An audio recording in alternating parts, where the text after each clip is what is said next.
Let's see what we got.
Just picked up a paper from mathsplanner.com, and I like to go through this paper here. So if you need any help, I don't know, stick with me. I'll go through it, or drop something in the comment so I can actually see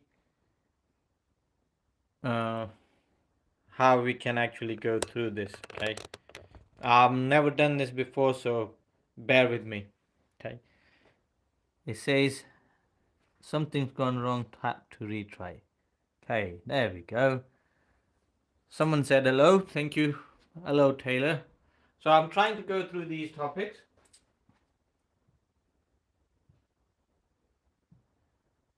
So we got these topics here.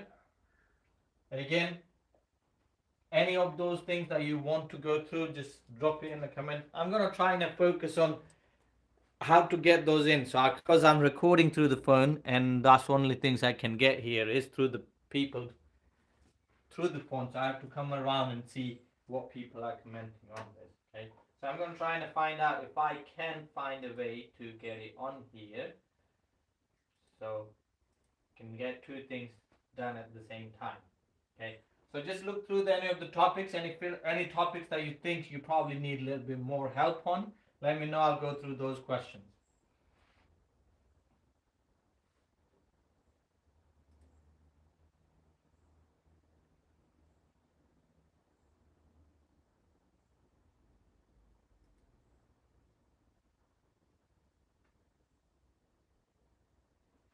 Right. Okay. Found a way to get that done. See how it works. Any requests, please let me know. Otherwise, I'll just start with the question 1. Okay. Thank you.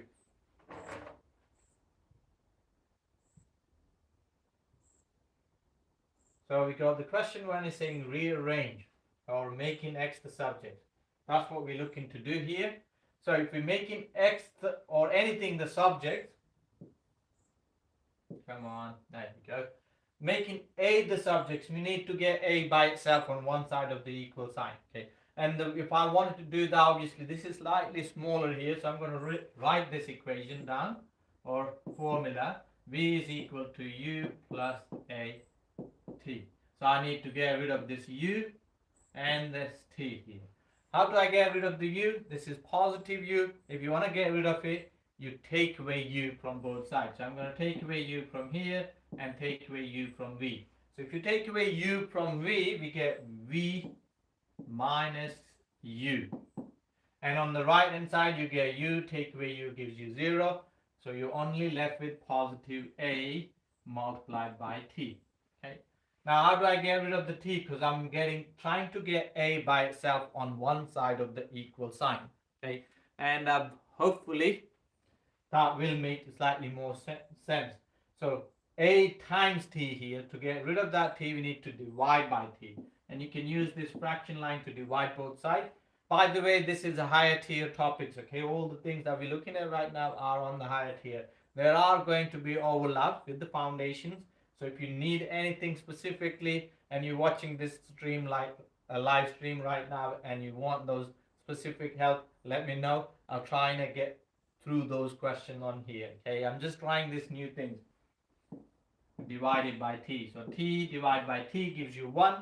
So you're left with A. So value of A is by itself now, which is equal to V minus U over T. So we change the subject. So now A became by itself on one side of the equal sign. And that would be your answer.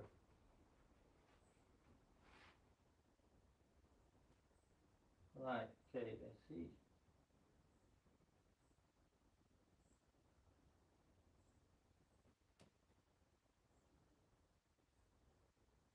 The quality is really poor, to be honest.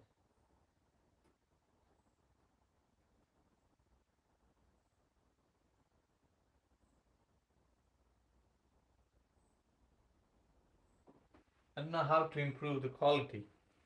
I'm going it through the YouTube and the quality is really bad. I'm sorry guys, I'll try and Google it next time and see how to improve the quality. Give your answer in standard form, and we're trying to work out this in standard form. You are allowed calculator. Remember, this is a calculator paper. That's what we're doing tomorrow. But if you're doing the multiplication in standard form, we can multiply these numbers together first. Okay, shall I make it slightly bigger so you can actually see it better on the things that we're looking at? Okay, so 1.6 multiplied by 4.8. We can do that calculation because all we're doing is actually multiplying it out. 1.6 times 10 to the power minus 5 times 4.8 times 10 to the power 3. And the multiplication is commutative, means it doesn't matter which order you multiply them. Okay, you end up getting the same answer. So we're going to multiply 1.6 and 4.8 first. So 1.6 times 4.8. And you need to give your answer in standard form. Okay, so we're going to get that as a 7.68. That's when I multiply those numbers together. Okay, I don't need equal sign. So what we're going to do now is multiply 10 to the power negative 5 and 10 to the power positive 3. When you're multiplying the numbers with the same base, you add the powers. So we got 10 to the power negative 5, add positive 3 gives you 10 to the power negative 2. So that's the top part when you're multiplying it out. Now we're dividing it. So dividing by 2.4 times 10 to the power negative 7. So if I divide 7.68 by 2.4, again we can do that same thing. Okay? Divide by 2.4, we get 3.2. And 10 to the power negative 2 divided by 10 to the power negative 7. So when you're dividing, you're taking away the power. So negative 2 take away negative 7 will give me 10 to the power positive 5. When you do negative 2 take away negative 7, again remember 2 red take away 7 red. We can't really take 7 red, so you have to add those 0 pairs, or you can say 2 negatives together gives you that positive 7 here. So negative 2 and positive 7 will give you that 5. And that would be your answer.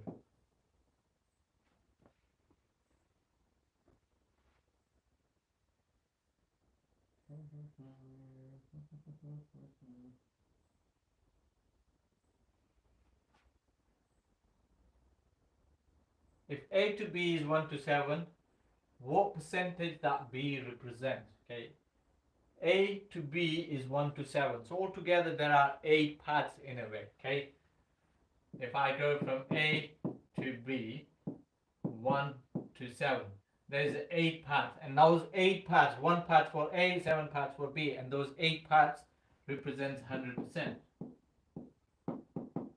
So these 8 parts represent 100%. How do we work out what 1 part represents? So what we're doing is just doing 100 divided by 8. Okay, 12.5%. So 1 part is equal to 12.5%. And if I know 1 part is 12.5%, then I wanted to work out what 7 parts going to be, which is 100 take away 12.5, or 12.5 times 7 gives you 87.5%. I don't know why the dots would disappear from there as well. Question 4. Calculate the range of this data. The range means the biggest number take away the smallest number, how far your data ranges from. So you can start from 0 and goes to 10, the range is 10. 10 take away 0. Okay, so we got smallest number in here is 0.2. Every single one of those got negative 0.2. So smallest number in here is negative 2.22. That's the smallest number. So the biggest number would be this number that's the smallest one, because it's negative, so that would be the biggest number. So you go 0, 1, 2, 0, 5, 2, 0, 1, 2, 0, 0. So that's the smallest number. So we just need to do that number take away that number. That's it. So again, you're looking at that negative sign with it as well. And if you're not sure, in your calculator, use the brackets to make sure you're getting the negative sign in there. So negative 0.2005 take away negative 0.22, and I get the range to be 0.0195. Okay, that would be my range. Calculate the median of this data. So if you want to work out the median, you need to put those numbers in order. Okay, the biggest number to the smallest number, or starting with the smallest one and arranging it so you get the biggest one. Starting with the smallest number. So if I just move that one here, then it's already in order. Okay, and then I need to work out the middle number. So I got these two numbers in the order, these one. So 205 would be the median. Negative 0.205 is the middle number, because you can say that cancels with the biggest one, it cancels with smallest one, that next smallest cancels the next biggest, and you're left with the middle number in the middle.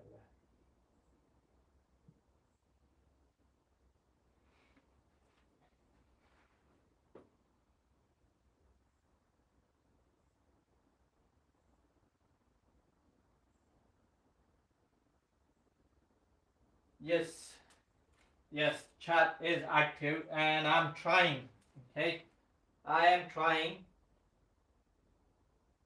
but again, I don't know how this thing works. Okay, the quality is really bad. What I'm seeing right now, the quality is bad.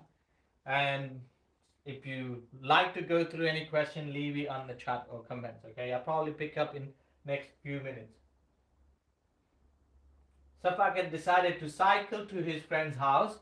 He lives 18 miles away, and Safakat estimates the average cycling speed is 12 miles per hour. Okay, so that's what it says here. Okay, 12 miles per hour, 12 miles in 1 hour. He travels 12 miles in 1 hour. So it'll definitely take him 1 hour. Then he got 6 more miles to go. So if you're traveling 12 miles in 1 hour, you need another half an hour to travel that 6 miles. So how many minutes should it take Safakat to cycle his friend's house? Okay, so 18 is the distance. So speed, distance, time again. Miles per hour. That's what we're looking for. Okay, the speed is miles. That means the distance divided by hour. That's the time. Okay, distance divided by time, and we're looking for the time. So you can rearrange that formula saying time is equal to distance divided by speed. So distance is 18 divided by 12. Because this is a calculator paper, you don't have to do this in your head. Okay, so 18 divided by 12 will give you 1.5 hours. Now there's a trick here, because if you read the question carefully, make sure you always read the question carefully and underline everything, whatever the important information is, and the box what they need you to do, basically saying how many minutes.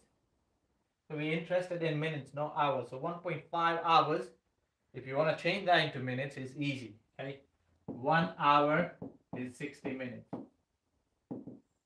Anytime you have to do the conversion of any units, always write down the conversion. 1 hour is 60 minutes. And I'm going from hour to minutes. So I'm going from 1 to 60. What am I doing? Multiplying by 60. The reason I ask people to do that, so it's clear when you're doing that. It does take a 10-second extra, but it's really clear what you're actually doing. So I'm multiplying by 60 to change hour into minutes. So I got 1.5 hours, multiply that by 60, you get 90 minutes. That's it. 1.5 multiplied by 60 gives you 90 minutes. That's all there is. So important information, read through that, underline it, or box the key things. Read the question again, see if you missed anything out. Because I was going through this paper for the foundation yesterday and I missed one part out and I answered it wrong. I can see what I answered wrong right now, but obviously it's going to be 3 hours work for me to go back and correct everything there. Okay, so I'm just going to leave it for people to find out. Sudden increase in the wind speed increases his average cycling speed by 20%. If he needs to be at his friend's house before 12:50 and leaves at 11:30, will he make it on time? Okay, so we need to look at his average speed going up 20%. So his average speed is 12 right now. 12 multiplied by 1.2. That would be his new speed. Why 1.2? Because if you add 20% onto 100%, it goes to 120%. And 120% as a decimal is 1.2. So what we're looking to do is doing 12 times 1.2 will give you 14.4 meter per second or miles per hour. Miles per hour is his new speed with the wind behind his back. Okay, and if we're traveling at 14.4 miles per hour, we're still doing the same thing. 18 divided by 14.4. Now this time I'll definitely need calculator. 18 divided by 14.4 will give me 1.25 hours. Remember, it's not 1 hour and 25 minutes, it's 1.25 hours. If I want to change that into minutes, I just need to multiply it by 60. Again, the same thing. That gives me 75 minutes. Okay? If his 75 minutes leaves at 11:30, so 12:30 plus the 15 more minutes, 12:45. So he can get there by 12:45. So he can get there before 12:50, and that's what it is with the wind speed effect.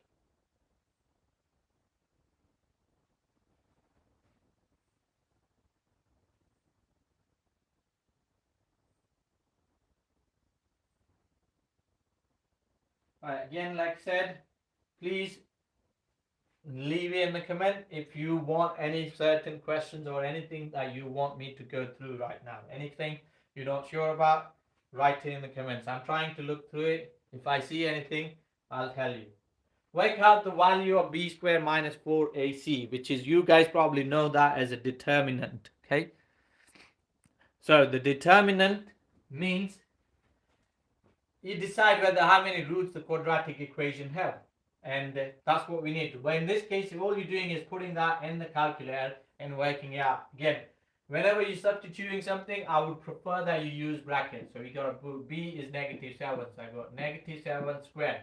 So even if you got any really old calculator like I got sharp one, okay, every calculator is slightly different. So make sure you use the brackets to calculate that. So open bracket, put -7, close bracket, and square it. You will get 49.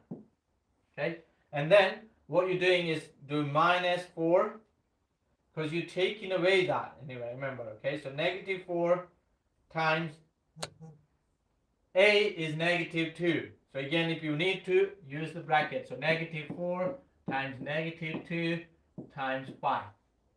Because c is +5. So -4 times -2 gives you +8. And 8 times 5 gives you 40. And that's still positive. So this is what I get. 49 add 40, which gives me 89. And that's what my answer is going to be. So it's really important that you use brackets wherever you need to.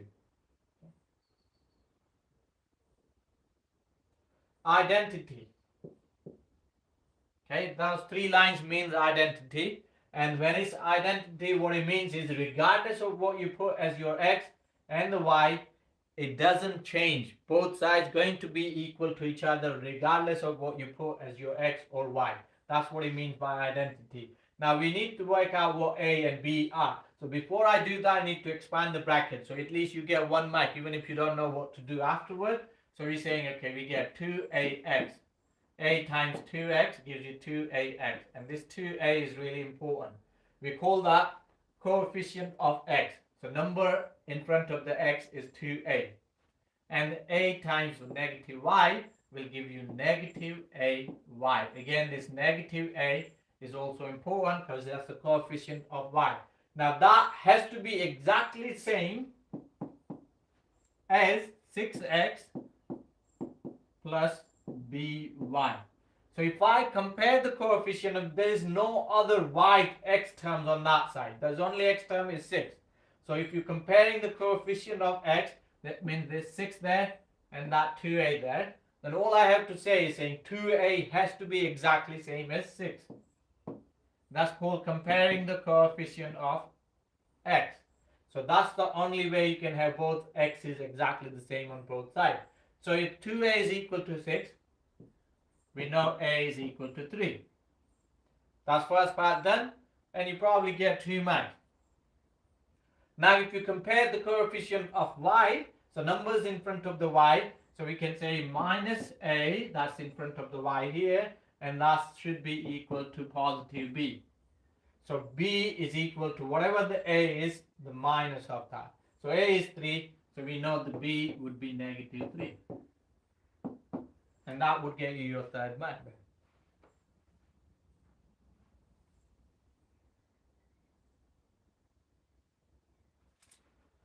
Okay, the paper is on Maths Planner. Okay, I'm not hiding anything. It's there. It's a mathsplanner.com. Okay, so you can probably download it from me here, there, or I'll try and put a link so you can actually look through it if you wanted to. But that's what the paper is. This is a predicted paper. They predicted it. Again, the way the maths works, they generally paper 2 and paper 3 are mixed up. Okay, so regardless of whether you can do these questions or not, they will appear in either next paper or this paper. So it's important that you can actually go through these. These 24 topics here, that's likely to pop up either on this topic, this paper, or in the next topics. Okay, next paper. And there's not many topics left after you've gone through these topics. Okay, so you're likely to hit any or one of those questions, or some of those, or 50% of these questions in paper 2, and majority of those in paper 3 as well. Okay, so they are mixed together. Paper 2 and paper 3 is hard to distinguish between those two papers. So these are the topics that we're going to look through. These are 22 questions. So we've gone up to, I think, this point here, substitution and the number reasoning. That's where we go up to. So we're looking at those questions right now. Thanks for leaving the comments on that. Okay. So again, like I said, it's Maths Planner.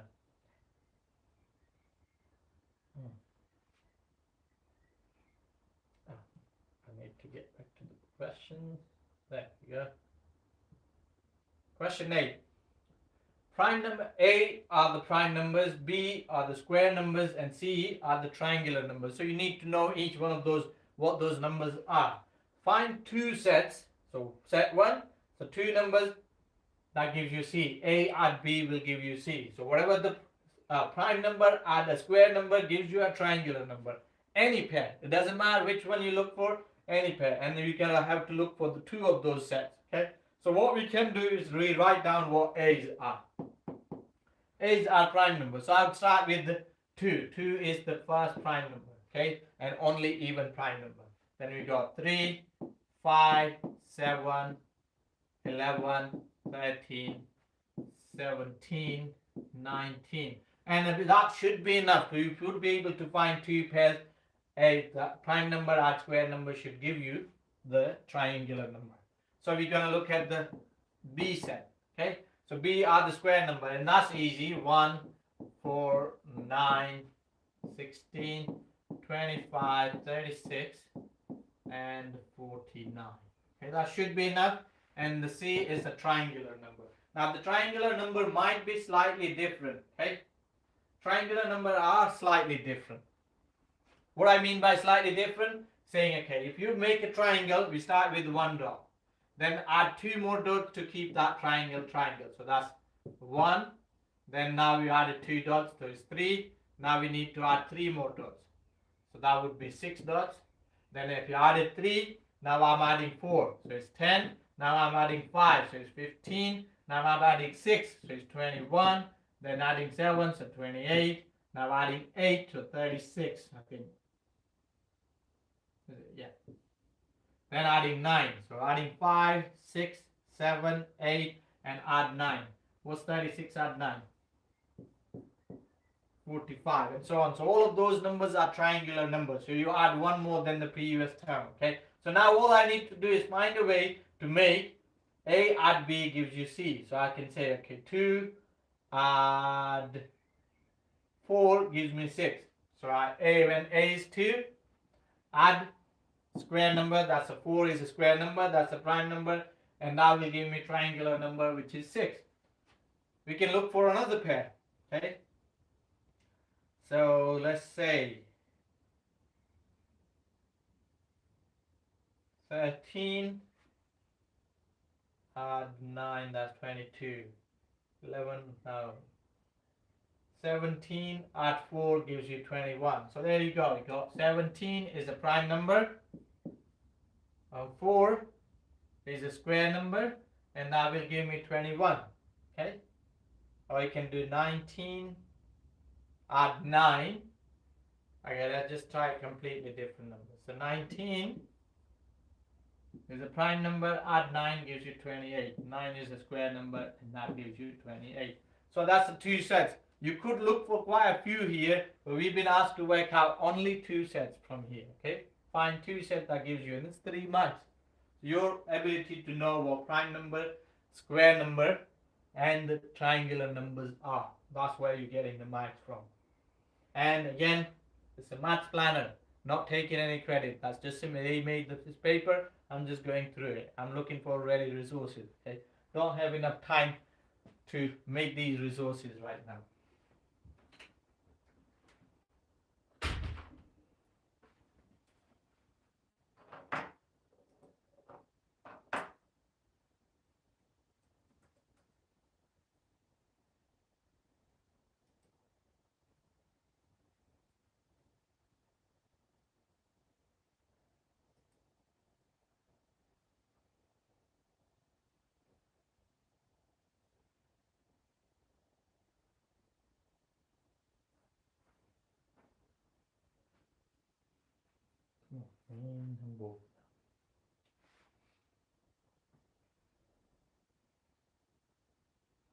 The problem with the live streaming is this quality is not great. Okay. The time t it takes to fill a tank is inversely proportional to the rate r at which water is flowing into it. Okay. When the rate of water flow is 5 liters per minute, it takes 2 hours to fill the tank. Write down the equation connecting T and R. Okay. So if they're inversely proportional, so saying T is equal to K over R. That's it. That's all there is. Now we need to work out what K is, because we already know what T and R are. Okay. So 5 T times R will give you that K. That's some sort of rate basically. So 5 liters per minute takes 2 hours. So we can work out 5 liters per minute takes 2 hours. Okay. So the time is 2 hours and the rate is 5 liters per minute. The only problem here is that's in minutes, that's in hours. So we need to change that 5 liters per minute to how many liters per hour. Okay. So if you're doing 5 liters in a 1 minute,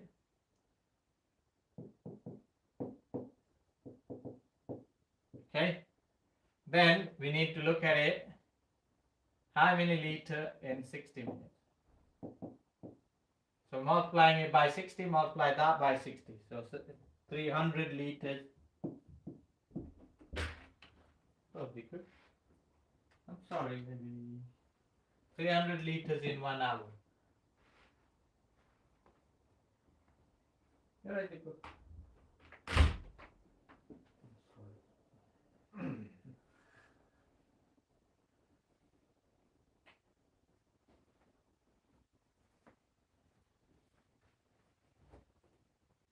Let me finish that question and we can go upstairs. Okay? No? Okay, let me turn that off. Okay.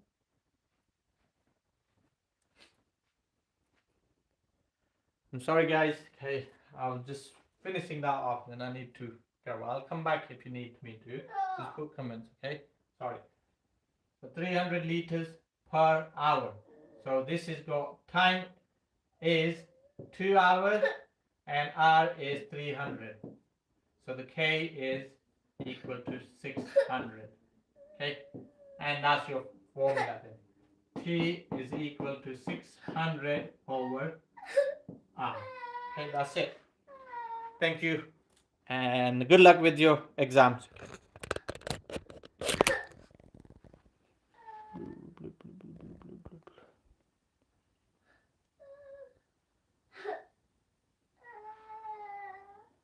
Yes, it is AQA. Okay. Oh God, how do I close this?